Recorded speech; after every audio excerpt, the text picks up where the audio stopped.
Good morning. I wanted to make a little video of my craft space and see if recording from my phone did any better.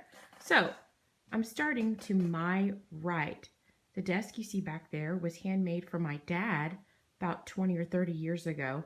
My dad has passed on, and so it's in my house now, and it's covered with projects that are mostly finished and the sewing machine. Then underneath, coming to the left, there is my bookcase. Then I have my older drafting table. It's got some large stencils up there, and don't use it for a whole lot. It's just got random stuff there. Then I have my little Mr. Cart cart. I have had that thing since college, which was 15, 16, 17 years ago. That's my paper scraps, and on the bottom I have my cardboard scraps, cereal boxes, bits of cardboard that I use for different things.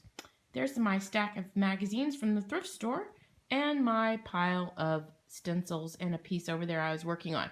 I did have my stencils on this hanger. You can kind of see it. Let me move a little closer. I had them hanging on the hanger with binder clips. However, they got too heavy and the hanger began to droop in the middle. So I'm going to have to find something a little more sturdy to thread those binder clips onto. Anyway, back up on the table. I have a stack of canvases there I'm working on. Underneath is my Bible that I use for Bible art journaling. I have a Tim Holtz Vagabond die cut sitting there. I found these, I didn't find them. These crates that I have hung up on the wall were a gift to me from a friend. They're Coke crates. On this one I have my Tim Holtz Distress pads, a natural sponge that I use for texture, my larger my larger ink pads, and a little box of leftover grommets, eyelets that I've just never used. They're way back from the scrapbooking day. And there's the other Coke crate with my gelatos stuck in there, my bag of buttons, and some empty spots because I've moved some things around. I need to put some stuff back up there. Up here are my IKEA shelves. I've had those for a really long time as well, and some decorative jars. There's my Buddy Jesus. That was also a gift from a friend. I love that. And the USS Enterprise because I'm a huge fan of Star Trek. Some ribbon remnants and foam brushes. I used to have brushes in this jar as well, but the mouth of it was really skinny and I had trouble getting stuff in and out. Here's the other IKEA shelf and a really old ribbon holder from Michael's. I don't even know if they sell these anymore, but it's hung in there for a good long time. And up here I have watercolor pencils and a variety of other writing instruments that I don't use very often, and some duct tape. A little duct tape stash. So, if I sit back down in my seat, I have a container of random embellishments that are also left over from the scrapbooking days. My Ranger spinner and my blending tools.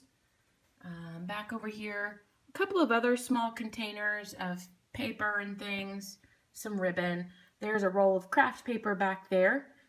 Here's my big container. Let's move that. My big container of tools that I use all the time. All my brushes, brushes on this side, palette knives, and things to cut. Those little buckets with the birds on them, I found those at Hobby Lobby a while back.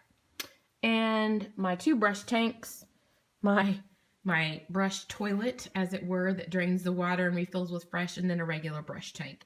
And I almost always have something to drink down here. So today I'm having LaCroix lime water. Love it. It's great stuff. And then directly in front of me is my big craft caddy from Harbor Freight. And they turn, and I got all kinds of stuff up here, more washi tape. I got scissors and my business stamp and some clear stamps in there, and then down in the bottom I've got my oils and just, you know, all kinds of good stuff. There's my date stamp. Hey, that just keeps getting in my way. And I'll just move it. And then if I keep going, I've got my computer And my Bluetooth keyboard and mouse. I can move those in and out wonderfully. A little bit of paint hanging out over here. My under paper, which I do periodically change and save. I like to use it. Then, if we keep going, I have my IKEA cart. And this is the part that gets the most action. There's all my paints, my mediums, my water sprayer. Down one more is fixatives, baby wipes, rags, some heavy body paints in the basket, and down in the very bottom is tape. Up here on the wall I have my pegboard with another Coke crate. That was also a gift that has all of my smaller bottles of acrylic paint and craft paint, and also my stickles, which is leftover from the scrapbooking days, and embossing powders. I have a few things hanging up there. My headphones for when I'm doing voice work. I do that on the side. And a few other odds and ends. Leftover foam stamps from back in the day. Some more spray bottles and some more paintbrushes. That's my regular art journal. Look how bad it's alligatoring. That's just terrible. But there's nothing I can do about it. I use a Dilutions journal. That's my vintage typewriter I scored at the Goodwill Pound Store for $5. And it's so cool, and the color is so cool. I didn't expect it to work. I was gonna mount it on something to hang up, and randomly I plugged it in and it works. So I use it to type for journal pages and stuff like that. It's very cool. Some wax paper. This yellow cart was a gift from a friend. I rescued it before she threw it out. My 12 by 12 scrapbook paper is down there on the bottom, some random stuff there, and my palette paper. Over there is a larger rack, punches. Up here is cardstock and instruction books and more instruction books. I had a thing for instruction books for a long time. And my last rack over here with my stamps. These are the majority of the wooden stamps that I own. I don't have a ton. And some other goodies there. My microphone is in the case down there, and then the rest of my 12 by 12 paper. So that's about it. That's a good look at my space here. I spend a lot of time down here. I love it. It's my sanctuary. So you guys have a good one, and I'll catch you soon. Bye.